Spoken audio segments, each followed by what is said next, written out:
Witam pięknie. Kochani widzowie, wrót roku 2024. Mam nadzieję, zdrowo przeżyliście Sylwestra ze wszystkimi paluszkami u obrączek.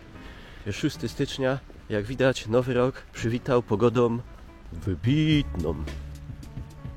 Pięknie, aż dupa mięknie. 6 styczeń, albo stycznia, święto Objawienia Pańskiego, potocznie zwane święto Trzech Króli. I w związku z tym u nas organizowane jest takie wydarzenie jak Orszak Trzech Króli. Trzech Króli, którzy symbolizują 3 kontynenty, Europę, Azję i Afrykę, przyjadą do żłóbka z Jezuskiem. Tam kupa ludzi, wspólne świętowanie, kolędowanie. Nie wiem, jak to wyjdzie przy takiej aurze, ale rok temu było tyle ludzi, że chyba nigdy więcej na bytomskim rynku nie widziałem. Oczywiście poza koncertem Mandaryny kiedyś. Swoją drogą, przy takiej pogodzie wszystkie brzydkie miejsca każdego miasta wyglądają jakieś 10 razy gorzej. Ból, cierpienie, depresja. Jakby kogoś przycisła nagła potrzeba na mieście. Kolejny już raz potwierdza się to, co mówił wielki poeta Konstanty Ildefons, Adam Gałczyński, Mickiewicz, Przerwa, Tetmajer.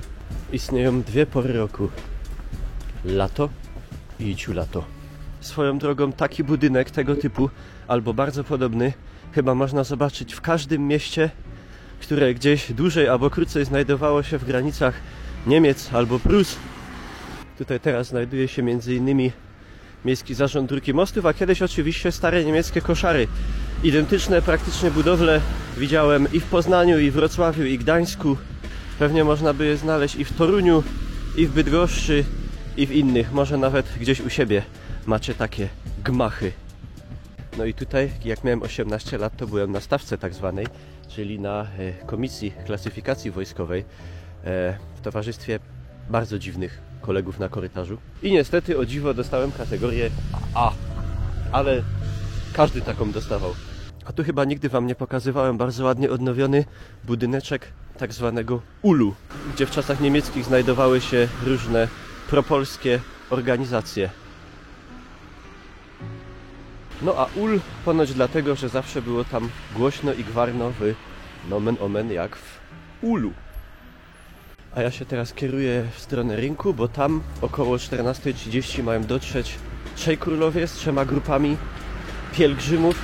A tu w tym miejscu, jakby pokopać, to gdzieś by się znalazły jeszcze resztówki murów obronnych. Czyli teraz tak naprawdę byśmy tak jeszcze z 200 lat temu, to dopiero teraz byśmy weszli do Bytomia. Tu już jakieś ruchy są, to zanim tu wbije ta ciżba ludzi, to trzeba zająć jakieś fajne, taktyczne miejsce. Może jakiś król stoi, ale to jakiś fake król.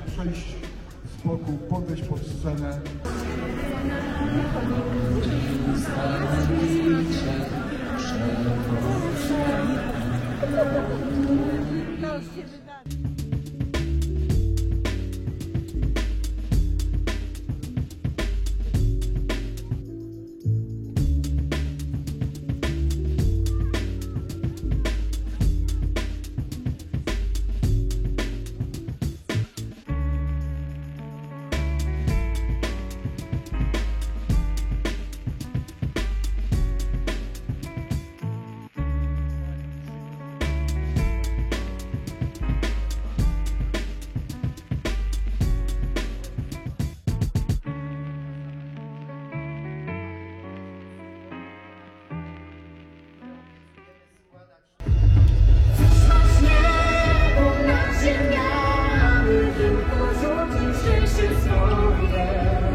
Nie, chciałeś się karnąć banką do dom i mi pitła.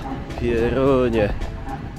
Widzicie, tak to wygląda. Bardzo fajny zwyczaj, który gromadzi dużo ludzi, no pomimo, że klimatycznie szału nie ma. I fajnie, że da się jeszcze zebrać pomimo brzydkiej pogody sporo ludzi i to nawet bez piwa po 5 zł i kiełbasy z grilla. Także może w narodzie i w ludziach jeszcze jakieś tam wartości są. Żeby tak w ludziach było jeszcze trochę więcej ekologii i nie palili śmieciami i butelkami plastikowymi, to już by w ogóle było mega. Dziękuję Wam pięknie, że pomimo tych ciężkich warunków możecie zostawić jakiś komentarz, czy jaką łapkę. I wybaczcie, że jakoś kanał nie obfituje w nowe materiały ostatnio za często, ale jak widzicie, no jak tu nagrywać? Mam nadzieję, że wnet albo przestanie choćby padać, albo niech już spadnie ten śnieg. To będzie przynajmniej biało, czysto. Trzymajcie się, jeszcze raz wszystkiego dobrego na cały rok 24 i odwagi!